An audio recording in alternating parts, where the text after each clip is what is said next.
SsangYong, tretia korejská značka na našom trhu, robí všetko preto, aby sa presadila. A to pritom jej modelové portfólio nie je nejaké široké. Ani ponuka motorizácie nie je taká, že by sa vám z nej zatočila hlava. Napriek tomu dosahuje táto korejská značka u nás veľmi slušné predajné úspechy.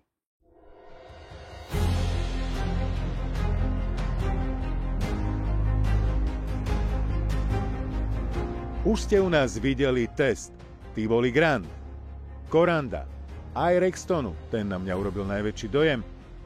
A v čom je to tajomstvo veľmi slušných predajných čísel SsangYonga? No, je to jednoznačné. V cene. V automobilke postavili stratégiu na tom, že ponúkajú slušné autá za rozumnú cenu. Spomínal som modelové portfólio, ktoré nie je až také bohaté. Tivoli, Corando, Rexton, Musso. No a teraz k ním pribudol Torres. S dĺžkou 4,70 m a rázvorom 2,68 m sa zaradil medzi Corando a Rexton.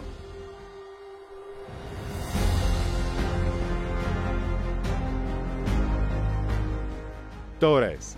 S tým názvom, ako som sa dočítal, prišli čilskí predajcovia SsangYongu. Vyjadrili sa v tom zmysle, že to auto vyzerá dostatočne odolne na to, aby zvládlo prejsť horami Národného parku Torres del Paine v Patagónii. No a tak padlo rozhodnutie. Bude sa volať Torres.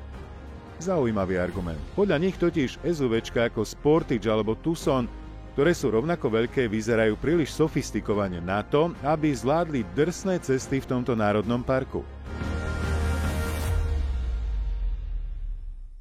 V porovnaní s nimi Torres pôsobí, ako keby bol stvorený pre jazdu v teréne. S výraznými líniami pôsobí odolne, robustne. Z môjho pohľadu predstavuje nový dizajnový smer značky. Pôsobí dramatickejšie ako ostatné modely. Maska. S týmito zaujímavými detailami. Neriešte, ktorú automobilku vám to pripomína. Nie je to tak. V tomto prípade sa dizajneri inšpirovali zubami aligátora. LED svetlomety dostanete už v základe, vyzerajú veľmi dobre so zakomponovanými smerovkami a toto je snáď najmenšie krycie sklo, aké som kedy videl. Viete, čo mi to dalo roboty vyvapkovať odtiaľ všetky tie mušky? Zaujímavý červený detail, pod ňou je ukrytý závid na ťažné oko. Mohli to urobiť čierne, ale takto je to zaujímavejšie. No a ako urobiť zaujímavejšou dlhú, nudnú prednú kapotu? No napríklad takýmto plastovým detailom. Zisťoval som, aký môže byť praktický význam tohto tu a počul som rôzne názory. Napríklad cyklisti sa na križovatke môžu chytiť. No, ale to by museli mať iné jemné pršteky.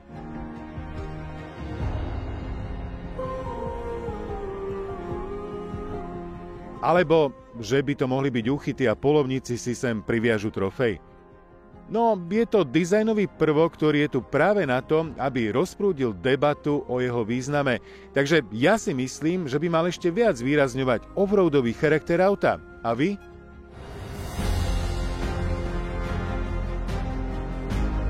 Kolesa. V najvyššej výbave dostanete takéto pekné 20-ky s rozmerom 245 na 45. Ono to vyzerá dobre, ale k charakteru auta by sa mi skôr hodili menšie a s vyššou gumou. A zadok auta. Ďalší zaujímavý prvok na zvýšenie atraktivity dizajnu. Keď som to videl prvýkrát, tak som sa potešil. Toto je taký originál offroad, tu bude rezerva. No, nie je. Nie ani tu, nie ani vo vnútri. A nie je tam ani žiadna taká ukrytá tajná schránka. Je to naozaj len dizajnový prvok.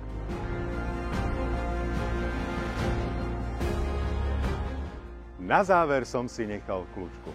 A ďalší dizajnový prvok. Naznačuje, že by sa mohli tie dvere otvárať pekne do strany. No, ale nie je to tak. Aha.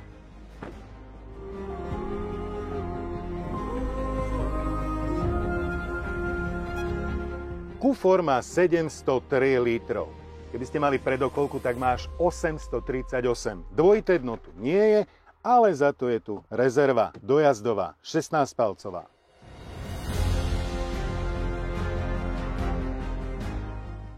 Pod prednú kapotu si môžete vybrať až jednu motorizáciu. Ide o preplňovaný 1,5 litrový benzínový štvorvalec, maximálny výkon 163 koní, k dispozícii od 5000 do 5500 otáčok. Krútiaci moment 280 Nm je k dispozícii naozaj v širokom pásme otáčok od 1500 do 4000.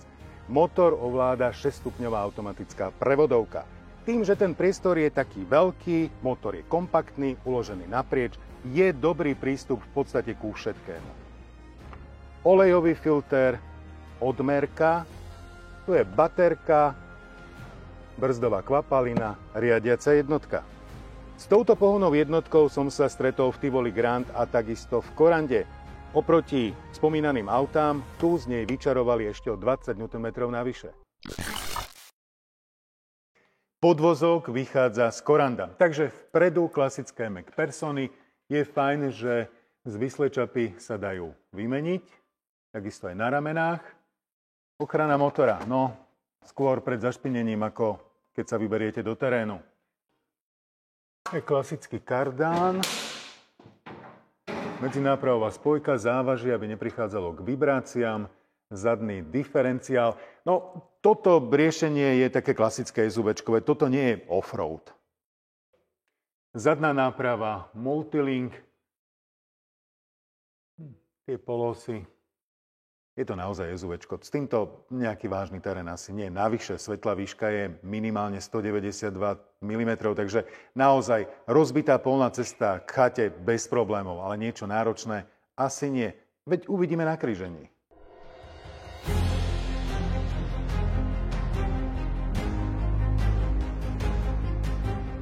Najskôr si prepnem mód. Terény tu nie je, skúsim winter. Uzavriem aj medzinápravovú spojku. Tu, v spodnej časti, aj keď to vyzerá dramaticky, svetlá výška nie je limitujúca. Kolesa trochu prehrabli, koleso vo vzduchu, točí sa točí, elektronika, halo, rob niečo. Našťastie diferáky sú dostatočne tuhé, aby auto potiahli. Potvrdilo sa, ťažký offroad to nie je, ale k chate vás odvezie komfortne.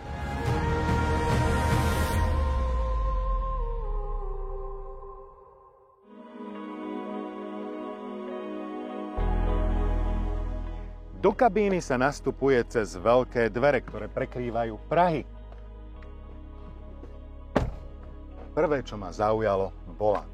To, že má taký netradičný tvar, to mi až tak nevadí. Mechanické tlačidlá, super. Len ten veniec by mohol byť trošku hrubší. Ale zase, dobre vidím na digitálny prístrojový štít. Je trošku utopený v tej prístrojovke, ale to mi vôbec nevadí. Práve naopak. Dobre na ňo vidím, je čitateľný, bez problémov odčítam to, čo potrebujem, dokonca aj keď priamo svieti slnko na čelné sklo.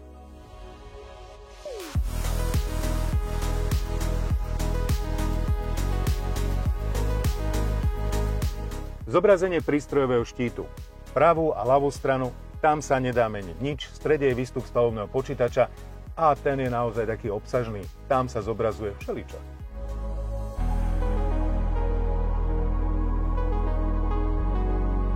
Displej infotainmentu, to je klasika SsangYong. Nejdem z neho do kolien, áno, zaslúžil by si inováciu, ale funguje. Menu je prehľadné, ovládanie jednoduché, celé to pracuje celkom rýchlo, bonusom sú mechanické tlačidlá. No a tretí displej, ten má zdvojenú funkciu.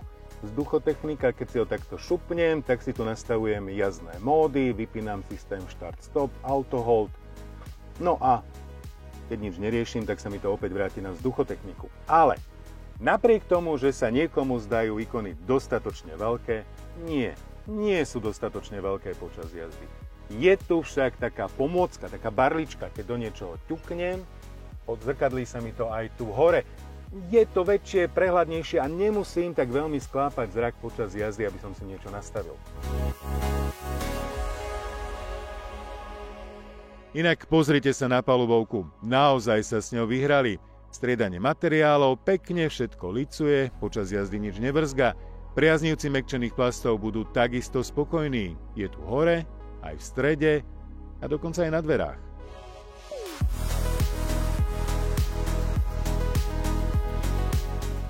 Nechýbajú odkladacie priestory. Tu okolo radiacej páky, polička na nabíjanie telefónu, dve USBčka. Sedačky sú pocitovo tvrdšie, ale to mi vôbec nevadí. Práve naopak, ja mám radšej také tvrdšie. Bočné vedenie, no skôr vizuálne, telo veľmi nepodržia, ale ani to mi nevadí. Čo však musím spomenúť je bedrová opierka. Tá je taká výrazná, že keď ju úplne vytlačím, tak mňa to až bolí na tú chrbticu, ale viem, že je veľa ľudí, ktorí to majú radi.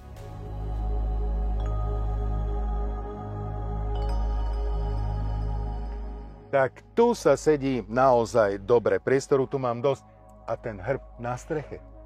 Pozrite sa, ako sa to prejavilo. Tu mám teda naozaj dostatok priestoru na tú moju makovicu. Detská potešia dve USBčka a sú tu aj také malé odkladacie poličky.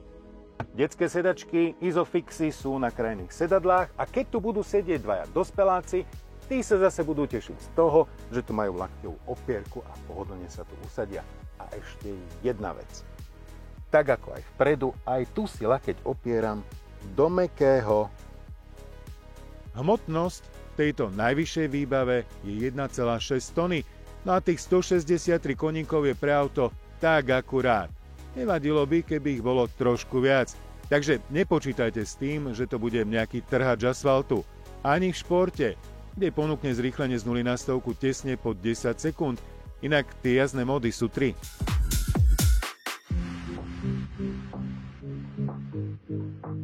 Okrem športu tu mám ešte režim normál a nejaký zásadný rozdiel medzi športom a normálom nečakajte. No a potom je tu ešte Winter, ale ten je len pre verzie s automatickou prevodovkou.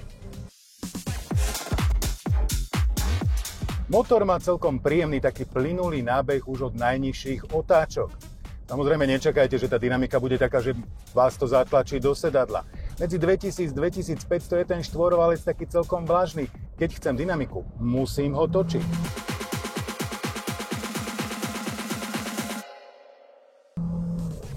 ...3000, 4000 otáčok a potom ťahá až k výkonovej špičke. Celkom fajn. Aj keď je výkonová špička papierových 5500 otáčok, už keď otáčkomer prejde cez 5000, nič zásadné sa nedeje. Keď sa rozhodnete, že si budete radiť sami, hneď za hranicou 5000, automat na vás nečaká, preradí si sám.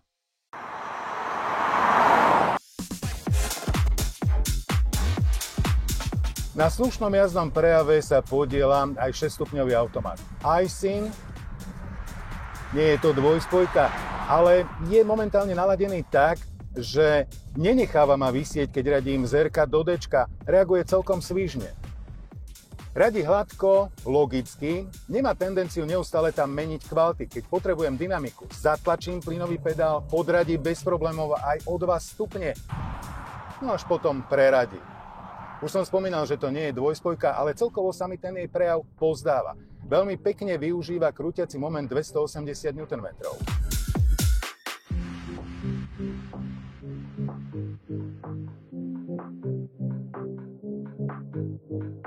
Pri 50-ke točí približne 1600 otáčok na 5-ke, pri 90-ke na 6. prevodovom stupni 1800 a diaľničná 130-ka 2500 otáčok.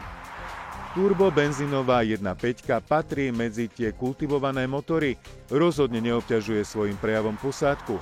Jasné, po vysokých otáčkach sa prejaví, s tým sa ráta. Spotreba. Čarovné na tejto korejskej automobilke je, že nepodsúva tabuľkové a laboratórne hodnoty tak, ako niektorí konkurenti. Jednoducho dala kombinovanú spotrebu 9 litrov. Ale dá sa dá bez problémov podliesť. Za 9 litrov jazdím v meste. Medzi dedinami po okreskách 7, 6, 7, 8. No a diaľnica asi o liter viac. Áno, ja viem, nie sú to nejaké hodnoty, s ktorými by som dominoval na ekoreli, ale zase nie je to nič také dramatické. Čo sa týka samotnej jazdy, je Torres SUV Renny. To znamená istotu, bez nejakej veľkej vášne. No ale zase, aby ste si nemysleli, tým ho nechcem haniť, práve naopak. V oblúku sa síce nakloní, ale nehúpe. Ten podvozok je nastavený tak akurát.